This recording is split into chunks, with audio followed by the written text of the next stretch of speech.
नमस्कार, मैं डॉक्टर अरुण शाह, शिशु रोग विशेषज्ञ बोल रहा हूँ। आज हम जिस विषय में बात कर रहे हैं वो है स्क्रीन टाइम इन चिल्ड्रेन।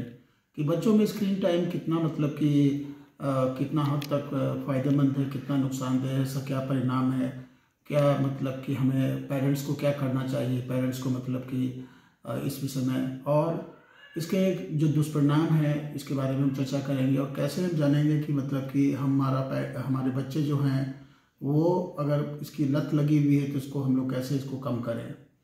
तो सबसे पहले जानते हैं कि स्क्रीन टाइम क्या है। तो स्क्रीन टाइम की परिभाषा ये है कि आज जो जितने भी इलेक्ट्रॉनिक गैजेट्स हैं, मोबाइल हैं, कंप्यूटर है, लैपटॉप है, वो उस पर कि अपना समय बिताना को ही स्क्रीन टाइम कहते हैं।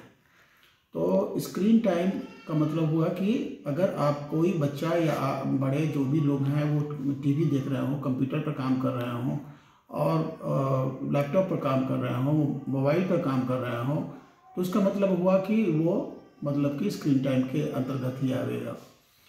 अब सवाल ये होता है कि स्क्रीन टाइम के बारे में जो जितने भी दुनिया के जो विशेषज्ञ हैं, अंतर्राष्ट्रीय राष्ट्रीय जो बाल अकादमी, विश्व स्वास्थ्य संगठन को, उनका क्या कहना है कि कितने समय तक एक बच्चे को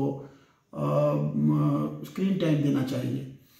देखिए, जैसा कि आपको मालूम है, कोविड के समय में 1.5 से 2 साल तक जो भी पढ़ाई लिखाई हो रही थी वो ऑनलाइन हो रही थी। लेकिन जो अनुशंसा है कि नॉन एजुकेशनल, ऑनलाइन एजुकेशन की बात हम नहीं करें तो नॉन एजुकेशनल जो टाइमिंग है स्क्रीन टाइम, उसकी अनुशंसा है कि कम से कम 2 साल से नीचे वाले बच्चों को स्क्रीन टाइम बिल्कुल नहीं देना चाहिए।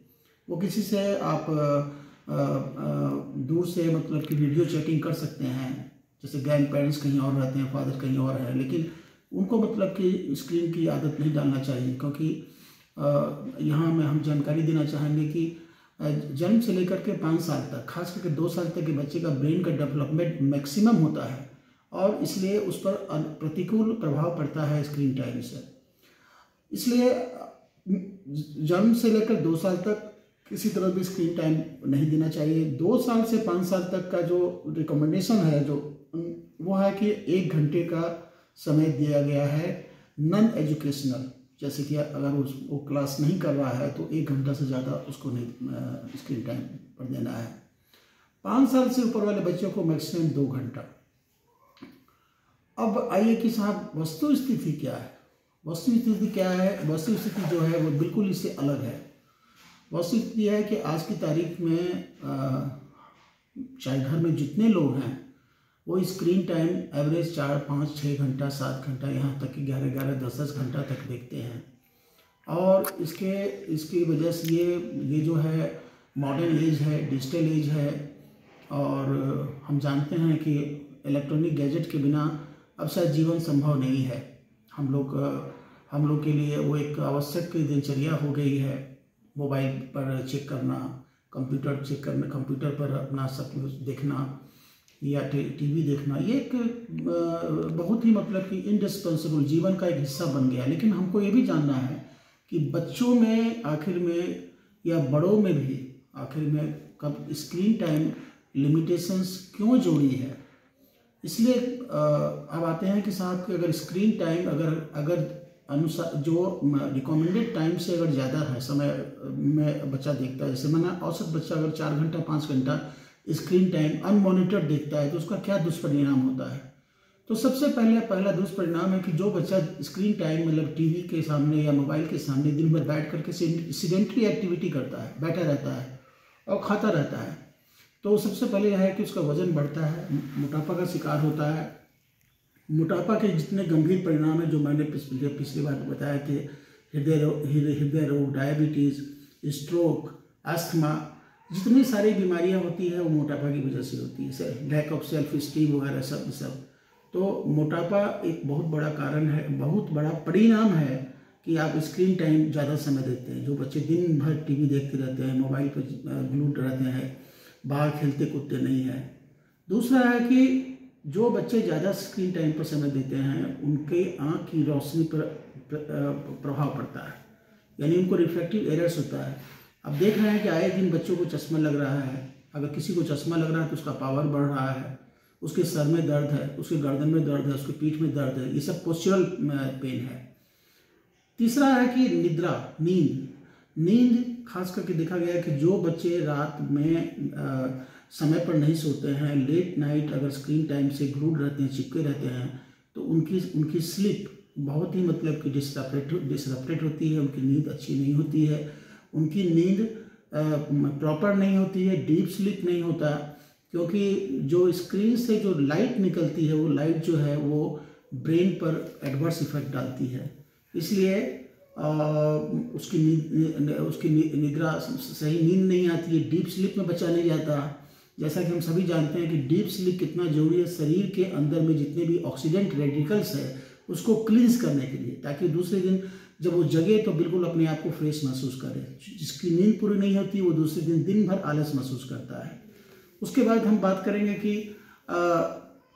ये तो बातें हुई कि शारीरिक क्या क्या इस पर इफेक्ट हुआ, जैसे ओबेसिटी बताया मैंने, रिफ्रैक्टिव एरर्स बताया हमने बताया कि निद्रा की प्रॉब्लम। लेकिन सबसे ज़्यादा जो खतरनाक जो इसका इफेक्ट है स्क्रीन टाइम का, वो है कि सर्वांगीण विकास या शारीरिक, मानसिक, भावनात्मक जो इसका डेवलपमेंट होता है उसमें भारी मतलब कि उसमें बाधा होना। तो इसका मतलब ये हुआ कि उसका physical development, mental development, emotional development, इसमें काफ़ी इसको डिले होता है। जो बच्चे ज़्यादा स्क्रीन टाइम में समय देते हैं उनको फिजिकल प्रॉब्लम जो मैंने गिनाया वो तो है ही है, उसके साथ साथ मेंटल प्रॉब्लम्स जैसे उनमें एंजाइटी, डिप्रेशन, इरिटेशंस और temper tantrum, lack of concentration, attention deficit, ये सब ज़्यादा समस्या देखी गई है कि वो स्क्रीन टाइम में है तो बड़ा चिड़चिड़ा हो गया है।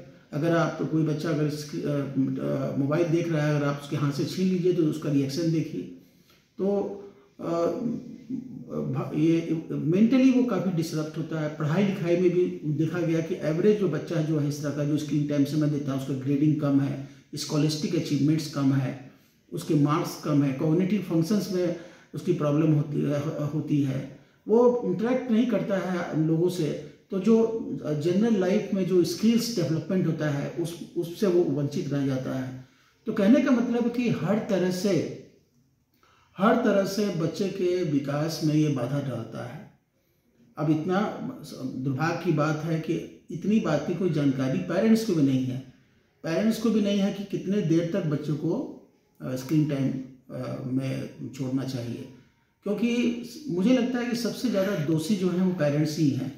अगर हम यह बात करें कि अब कैसे हम इस बच्चे को अनुशासित करें और बच्चे को मतलब कि स्क्रीन टाइम का जो रिकमेंडेशन है उससे हम अपने आप को उसको रिस्ट्रिक्ट करें, तो सबसे ज़्यादा ज़रूरी है कि पेरेंट्स को सेल्फ डिसिप्लिन, जितने अभिभावक हैं, माता पिता हैं, उनको चाहिए कि वो अपनी दिनचर्या में कभी भी मतलब कि ज़्यादा से ज़्यादा अपने आप को कोशिश करें कि ऐसा नहीं कि जब भी हुआ तो आप टीवी से चिपके हुए हैं, मोबाइल से चिपके हुए हैं या कंप्यूटर से चिपके हुए। जो आप करते हैं सब आपका बच्चा देखता है और उसी की नकल करता है। इसलिए जब भी कभी आप बच्चे के साथ हों उस समय स्क्रीन टाइम में समय मत दीजिए, उनके साथ खेलिए, स्पोर्ट्स इंडल्ज होइए, इंटरेक्ट कीजिए, बाहर ले जाइए, बाहर खेलने के लिए मुलाकात कराइए। तो ये बहुत ज़रूरी है कि हम अगर अपने आप को डिसिप्लिन करें, क्योंकि अति सर्वत्र वर्जित, कोई भी चीज़ अगर ज़्यादा से excess of anything is bad. ठीक है, मैं मानता हूँ कि इलेक्ट्रॉनिक गैजेट से बहुत चीज़ की जानकारी होती है, लेकिन इसके साथ साथ जो बहुत बड़ी समस्या आ रही है वो बढ़ती हुई बच्चों में हिंसा, यौन शोषण, यौन अपराध, ये भी एक बहुत चिंता का विषय है। क्योंकि और दूसरा है कि बच्चे जो वीडियो गेम्स देखते हैं वो वीडियो गेम से बच्चों में संवेदनशीलता कमती जा रही है। वो समझते हैं क्या कि किसी भी चीज़ का हल जो है किसी को फायर करने से, शूट करने से, मार देने से ही होता है। वो जीवन में कुछ चीज़ को सीख लेते हैं। तो सवाल ये होता है कि ये पेरेंट्स को जान लेना चाहिए कि हम बच्चे कितनी देर तक और क्या देख रहे हैं। इसलिए जो कुछ टिप्स हम आपको देना चाहेंगे। पहला टिप्स ये है कि हर हाल में बच्चा जो लैपटॉप या जो भी है वो किसी ऐसी जगह रखें जहाँ पर सबकी नज़र पड़े कि वो बच्चा क्या देख रहा है, कितनी देर तक देख रहा है, क्या क्वालिटी ऑफ द प्रोग्राम है। कुछ भी अगर ऐसी बातें होती है तो उससे वो कम्युनिकेट करे, ताकि वो उसको क्लियरिटी हो जाए कि नहीं ये चीज़ सही है गलत है। एडवर्टीजमेंट के कुछ भी आता है, विज्ञापन की दुनिया है, उसमें आप उससे बात कीजिए कि क्या सही है क्या गलत है। तो आप कम्युनिकेट कीजिए, काउंसलिंग कीजिए, और जो भी कंप्यूटर या ये है उस पर ये वॉच कीजिए, मॉनिटर कीजिए, समय की अवधि को फिक्स कीजिए। दूसरा है कि आप हर हालत में इस बच्चे को कोशिश कीजिए कि वो promotion of the physical activity, लोगों से इंटरेक्ट करने का, बाहर जाने का, खेलने कूदने के लिए उसको प्रमोट कीजिए, ताकि वो जितना फिजिकली एक्टिव होगा। क्योंकि स्क्रीन टाइम अगर ज़्यादा है और ग्रीन टाइम कम है, ग्रीन टाइम मतलब कि नेचर के साथ आप समय नहीं बिता रहे हैं, तो आपकी लाइफ में ज़्यादा से ज़्यादा स्ट्रेस होगा। इसलिए ज़रूरी है कि वो स्क्रीन टाइम को कम करना ज़रूरी है। उसके लिए ये ज़रूरी है कि पेरेंट्स अपने आप को मतलब कि डिसिप्लिन करें, मॉनिटरिंग करें, और जहाँ तक हो सके जब भी अगर घर में जो फैमिली टाइम है, उस फैमिली टाइम में डिनर या खाने के समय या स्लीप के समय, सोने के समय, किसी भी हालत में कोई भी इलेक्ट्रॉनिक डिवाइस इस्तेमाल नहीं करें। याद रखिए 3 चीज़ का बात का ध्यान रखना है कि अगर हम अपने परिवार के साथ बैठे हुए हैं तो हम उस समय कोई भी इलेक्ट्रॉनिक डिवाइस यूज़ नहीं करें। दूसरा, अगर हम खाने की टेबल पर बैठे हैं तो हम हर आदमी इलेक्ट्रॉनिक डिवाइस को ऑफ कर दे। सोने बेडरूम में किसी भी हालत में कोई भी इलेक्ट्रॉनिक डिवाइस नहीं होनी चाहिए, क्योंकि उससे उसकी नींद में दखल अंदाजी होती है।